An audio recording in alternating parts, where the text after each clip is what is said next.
Hello, welcome to this series of lectures on spectroscopy. Today I am going to take up the second part of our understanding of rotational spectrum. In today's session I will talk to you about the effects of non-rigidity of the molecule on the spectrum and also of isotopic substitution in the molecule. And what we are going to do today is I will quickly recall what we did in the previous session when we talked about rigid rotor and things like that, and then thereafter we will take up how do we talk about or the account for the intensity of spectral lines what we get in case of a rotational spectrum. Then we will come down to the effect of isotopic substitution, wherein we will see that if I replace one of the atoms of a molecule by its isotope, what happens to the spectrum, and then how do we make use of that information. Thereafter we will take up the effect of non-rigidity, because as we mentioned in the previous session also, that our molecule is not rigid, though we started with rigid rotor as a model system. So, what happens as a consequence of non-rigidity, that we shall be taking up, that we will see in terms of the energy expression for a molecule which is not a rigid rotor and the corresponding energy level diagram. Then we will see what kind of spectrum do we get here, and then towards the end we will try to sum up what we do in today's session. Let us quickly recall what we did in the previous session. We started with defining what is rotational spectrum and outlined its scope and significance. That means, what all kind of information can we get from rotational spectrum. Thereafter we considered rigid rotor as a model for a diatomic molecule, and as a consequence of that we talked about the energy expression for such a molecule which is behaving as a rigid rotor and the corresponding energy level diagram we discussed about.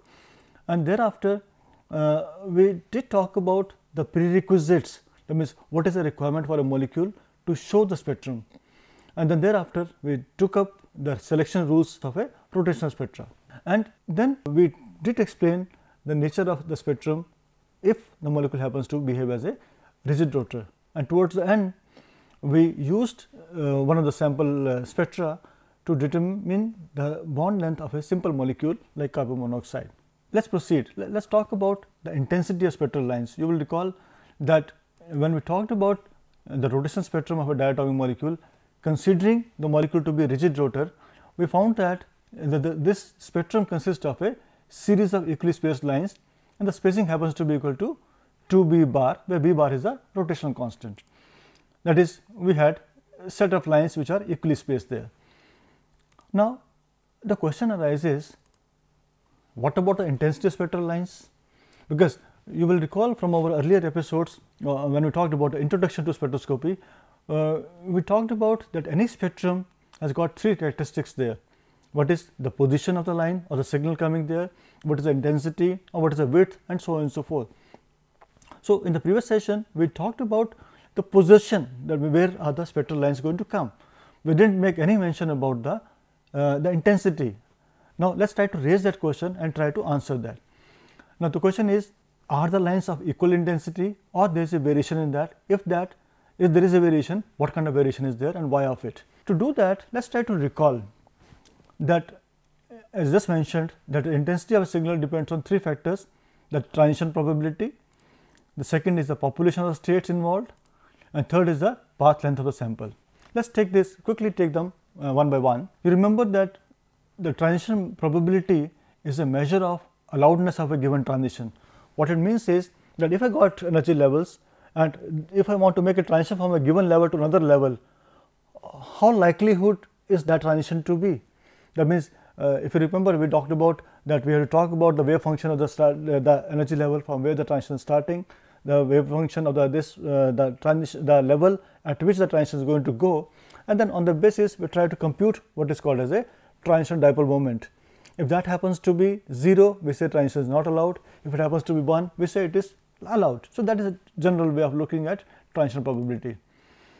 Now, what has been found theoretically for rotational spectrum, the transition probability of all transitions wherein delta J happens to be plus minus 1 is almost equal. That means, all the transitions we mentioned about, say from 0 to 1, 1 to 2, 2 to 3, 3 to 4, all of them are equally likely. That means, in other words, we can say that the intensity does not depend on the transition probability. That means, in terms of transition probability, all transitions are likely to be of same intensity.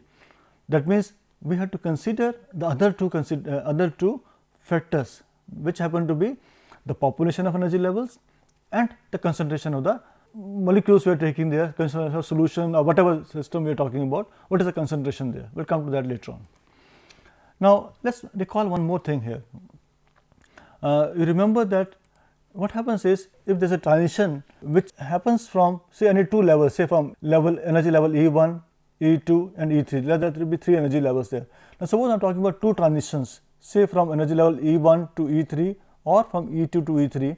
If everything else remains the same, that means if they have got same transition probability, then the transition which originates from a level, say in this case happens to be E1, which has got more population.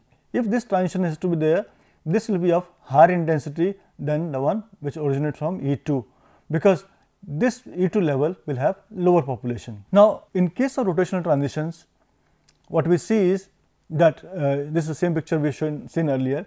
That means the transitions are from say 0 to 1, 1 to 2 and so on and so forth. Now, what we see is that the intensity, as we just mentioned, is going to be dependent on the population of the levels from which the transition is going to take place. That means, what is the population of j is equal to 0 level, j is equal to 1, j is equal to 2 and so on and so forth. How do we compute that? How do we compute that is that for rotational energy levels, the population depends on two factors. The first one happens to be the Boltzmann equation, which is very familiar to all of us. That is general equation which reads as n upper by n lower to be equal to e raised to power or exponential raised to power minus delta E by kT, where k happens to be Boltzmann constant and delta E happens to be the difference in energy of the two levels I am talking about, and n lower typically, suppose I got two energy levels.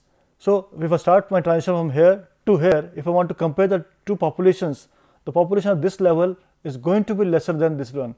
That means, the lower levels are always more populated than the higher levels. So, that is a generalized, that is a general outcome of the Boltzmann equation we have is that as the energy levels go higher and higher, the population goes on decreasing. And second factor which matters in the context of the population rotation energy levels is the degeneracy of energy level. You will recall we talked about degeneracy when we talked about particle in three-dimensional box. You remember that that means degeneracy refers to there are number of energy levels having the same energy. Okay. So, what is found is that the degeneracy of rotational energy levels happens to be 2j plus 1. That means, twice the rotational quantum number plus 1, that is a degeneracy. Now, so there are two factors, one is Boltzmann equation, second is degeneracy level. Two put together, so we can say that the population of rotational energy level is going to be proportional to 2j plus 1, that is the degeneracy factor, and exponential minus Ej by kT. So, you can see that I am talking about that energy in terms of the rotational energy levels now. We had a general equation earlier, now we are talking specifically. Now, what you find is there are two opposing factors. The degeneracy factor increases with increasing j. So, it is just 2j plus 1, as j increases this factor goes on increasing. On the other hand, as I mentioned earlier, that the Boltzmann factor decreases exponentially with increasing j. As j increases, we find that with the negative sign tells us that is the population of the level higher energy levels is going to be going down as the j value increases. So, there are two opposing factors. As a consequence of that, what happens is the population first increases, that means the degeneracy factor becomes predominant, and as j increases the Boltzmann factor becomes predominant, and as a consequence we find that generally speaking the relative population of rotational energy levels follows this kind of a pattern. What it shows is that when j level is low, the population is fairly less, because this is a combined effect. You remember, we have one factor, the degeneracy, second is the Boltzmann distribution factor. Now, what happens is as j value increases, we find that the relative population of levels goes on increasing, and it comes to a maximum and starts decreasing thereafter. That means, in the first half of it, that means before the maxima, it is the degeneracy factor which is predominant, and in the later part it is a Boltzmann distribution or Boltzmann factor which becomes significant there. Now, as a consequence of this, what you have to really take note of is that it passes through a maxima, and the level which has maximum population can be shown to be equal J max. The J value for which the population is going to be maximum can be shown to be equal to K into T to HC B bar minus half. So, that is a simple derivation which you can do. Now, what is important is that how does it translate into the spectral intensity? Let us have a look at the picture here. What you find is that there are different energy levels there, and the corresponding transitions, what you find that if I start from say 0 to 1 level or 1 to 2, 2 to 3, we find that the signal happens to be very small to begin with, then the larger one still larger and comes down, it comes to a maximum and starts decreasing. That means, it is a reflection of what we just talked about, distribution of the relative population of different energy levels there. There are two things here, let me recall for you, that is, as regards the spacing, as regards the position of lines go, they happen to be same, we still are having things as equidistant, but what has happened is the lines are not of equal intensity, the intensity increases, comes to a maximum, starts decreasing thereafter. So, that is a kind of spectrum I will be observing. Okay. Let us move further. Let us move further and see that let us have a look at a small problem to solve here. Say, calculate the most intense line in case of the spectrum of a carbon monoxide at the temperatures given as 300 K and 300 degrees centigrade. So, chosen temperatures which are far different from each other, and we are given the rotational constant to be 1.91 centimeter inverse. It is same as what we computed in the previous episode. Now, what I want to show you by this is, that is, I have given a formula which is very straightforward, and we have these values which are known to us, that is the Boltzmann constant, Planck's constant and the velocity of light. I just simply substitute in that, and what I find is that J max happen to be 7 at 300 K, that means about 27 degrees centigrade, and happens to be 10 at 300 degrees centigrade. What it means is, as the temperature increases, that the maxima, the level having maximum intensity also move to a higher J value. So, that is the significance of this equation we had. Now, let us move further, and try to see that if I have a molecule, a diatomic molecule, I have a rotational spectrum for that, and if I replace one of the atoms of the molecule by one of its isotopes, what kind of effect I am going to observe? Let us understand that. So, we know that isotopic atoms are chemically identical, whether it is we talk about say C12 or C13, chemically there is no difference between them. The only thing is they differ in terms of their masses. And secondly, in a molecule, if I replace one atom by its isotope, say I replace oxygen 16 by oxygen 17 in carbon monoxide molecule, nothing is going to happen to the chemical properties of carbon monoxide, that remains the same. The only thing is the mass will change, but the internuclear distance, that is the bond length also will remain unaltered, it remains the same. As I mentioned, the total mass will change, and consequently the moment of inertia will change. So, you remember we mentioned about moment of inertia to be a very significant factor when you talking about rotational motion here. So, by doing isotopic substitution, what I am expecting is, I am expecting that the moment of inertia of the molecule will change, and as a consequence we are going to expect some kind of a change in the spectrum. Let us see what happens here. Now, if I do substitution, we said that our moment of inertia changes. If a moment of inertia changes, we know that moment of inertia is related to the rotational constant. That means, we had B bar to be equal to h by 8 pi square I c. So, if this I increases or decreases, same will happen to the B bar. That means, there will be inverse relationship. If this increases, B bar is going to decrease, and so on and so forth. That means, if the isotope is heavier than the atom being replaced, then value of I will increase, rotational constant will decrease. That is typically what is done. Okay, that is fine. That is, B bar will alter depending on the mass of the isotope being substituted. And if I look at the rotational constant, we have just seen that rotational constant is inversely related to the moment of inertia. So, what we see is, if I take the ratio of B bar to B bar prime, where B bar is the rotational constant of the molecule when it is a normal molecule where a given isotope is there. If I replace that by say another isotope, then the B bar gets changed to B bar prime. And if I just substitute the value of these B expressions, we find that the ratio of these two B bars, that means B bar, the normal one and the substituted one, happens to be inversely related to the corresponding reduced masses. So, let us see in what way does the energy level diagram get altered if I make an isotopic substitution. Now, what I am showing you here is there are two sets of energy level diagrams, one for a normal carbon monoxide molecule wherein there is a carbon 12 isotope. If I replace carbon 12 by carbon 13, what I find is the energy level diagram becomes slightly different here. That means the energies at different levels get altered. And what we observe here is if I am replacing carbon 12 by carbon 13, essentially I am using a heavier isotope. When I am using a heavier isotope, the reduced mass of the molecule will increase, which in turn will mean that my moment of inertia will increase, because that is mu r square, r remaining constant. If I increases, then what happens? My B bar will decrease, because B bar is related inversely to I. So, that you can see here, that is manifested in terms of, because the difference in energy levels happens to be, so this happens to be 0, 2 B bar, 6 B bar, 12 B bar, 20 B bar, and so on and so forth. Now, since B bar has decreased, so what happens is these levels get slightly closer to each other.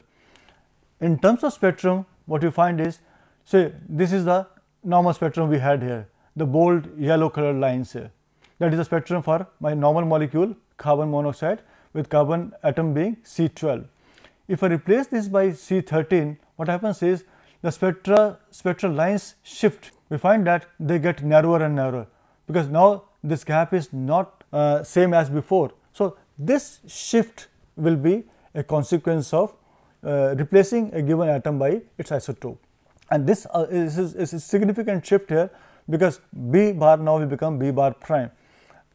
Then the characteristic will remain the same, and this change in spectrum on isotope substitution can be used for the determination of atomic mass of isotopes. I have just taken the same example here. If I replace carbon 12 by carbon 13 in carbon monoxide, we find that the B bar decreases from 1.9218 to 1.836. That means there is a decrease in the B bar value. So, for this information can be made use of in terms of this relationship we had earlier, wherein the primes indicate the heavier isotope. So, substituting the values from the spectrum, what we get is that the ratio of B bar to B bar prime is 1.046.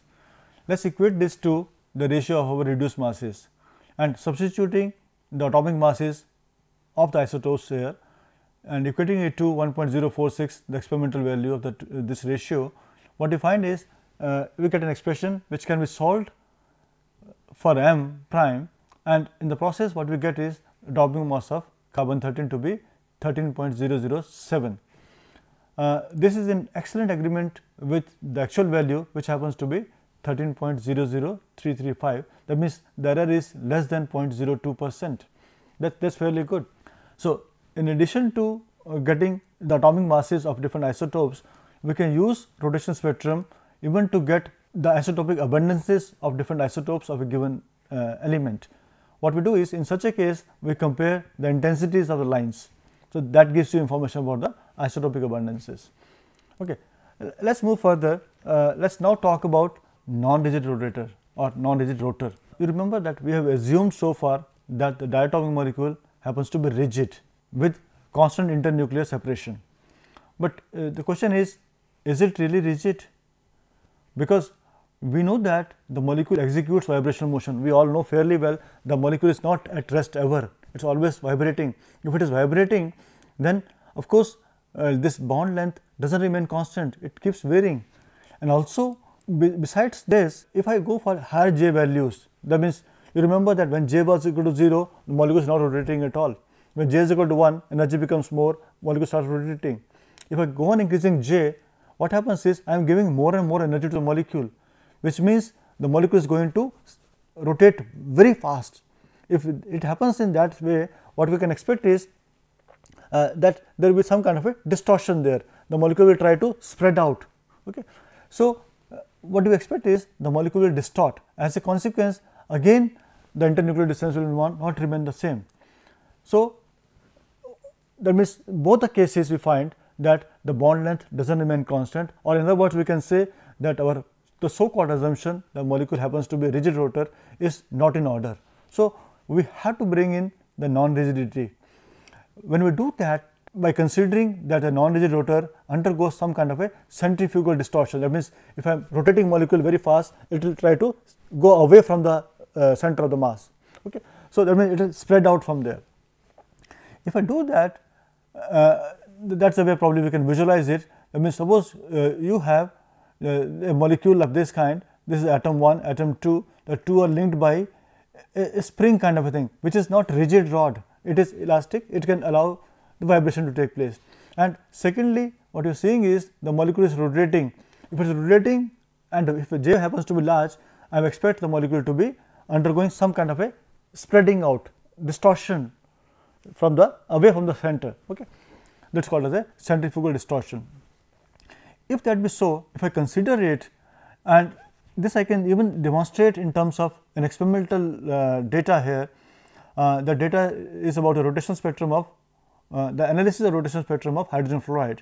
What you find is that these are the experimentally observed positions of the signals which we get from for different J values, say J is equal to 0, the 0 1 transition is coming at 41.08 and so on and so forth. When I analyze that and try to find out the separation between these two, because that is going to give me the value of 2 B prime or 2 B bar. From there I can get the value of B bar, and from there I can get the value of R. So, what we find is that if I try to compute the value of R from the different signals I am getting in the spectrum, we find that the value of R goes on increasing gradually. So, from 0.0929 it goes up to 0.0969. That means there is a spreading out, there is a extension, there is a stretching of the bond, that means there is a distortion coming into play. So, let us see what is the consequence of this bond elasticity and consequently the increase in the bond length. So, if I go all over again through quantum mechanics and try to treat the diatomic molecule as a non-rigid rotor, then what I find is that the energy expression which I get from there gets modified, and the expression what we now get is that is it is B bar J into J plus 1 what we had in case of rigid rotor, and there is a correction term coming over here. That means this is a term which is coming as a consequence of the molecule being not rigid, and the quantum number J still remains the same, it has a value of 0, 1, 2 and so on and so forth, and this D happens to have the following expression, which is H4 32 pi 4 T square R square K, where K is the Boltzmann constant and I is our moment of inertia and so on and so forth. So, this expression gets modified. Then we can rewrite the expression as follows.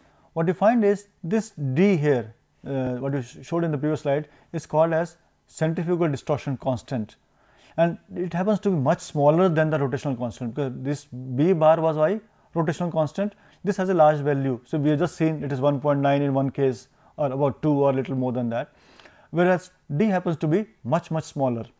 So, as a consequence what happens is if I try to see that this is my energy expression, if I try to work out my expression for the spectral lines, the position, that is delta E value, if I do that, I find that the position at which the lines are expected will be the energy of the J plus first level, J plus 1 level minus that of energy of the Jth level. If I substitute, I get an expression which is similar to what we had before. We had 2B bar J plus 1 earlier, now it gets modified in terms of a small correction term here, again the centrifugal distortion constant comes there and it is J plus 1 cube. It is a small term, but when J becomes large, this becomes significant. Let us have a look at the spectrum, rather the energy level diagram here.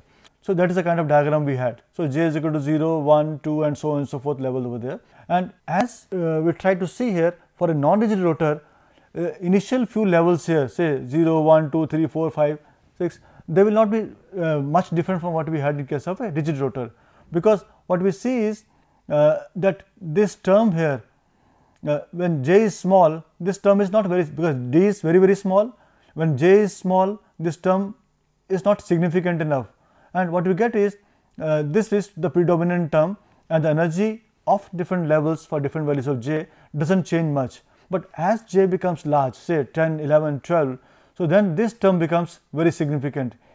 Despite the fact that our d happens to be small, this term here j plus 1 cube part of it, that makes it very different. So, as a consequence what we see is that for the larger values of j, the energy levels get closer and closer, whereas for the smaller values of j, they are similar to what we had in case of the rigid rotor. So, that is a kind of change we are expecting in terms of the energy level diagram. Let us see that this change in the energy level diagram, how does it manifest in terms of the change in the spectrum. Let us look at two spectra, one for the rigid rotor, we remember that they are equispaced line over there. As compared to that, when I look at a spectrum of non-rigid rotor, we find that the first few lines remain at the same position as they were earlier for a rigid rotor. But when the j value becomes larger, you find that these lines, the spectral lines start getting closer and closer. So, that is the consequence of the non-rigidity. So, basically as I mentioned earlier, in this region when j becomes large, our distortion coefficient, the distortion centrifugal distortion constant term, that is a correction term in our energy expression, becomes significant. Remember, it is minus d j plus 1 cube. So, when j becomes large, this cube becomes very large, and even if the d is small, this term becomes significant. That is, as a consequence of the non-rigidity, we find that the lines for higher j values get closer and closer. So, that is the effect of our non-rigidity. Now, let us quickly sum up what we have done. What we have done today is we have reviewed the previous session wherein we talked about the diatomic molecule to be a rigid rotor. Thereafter, we discussed the factors responsible for the intensity of spectral lines in rotation spectrum. You will recall that the first episode we did not talk about anything about the intensity, now we talked about the intensity.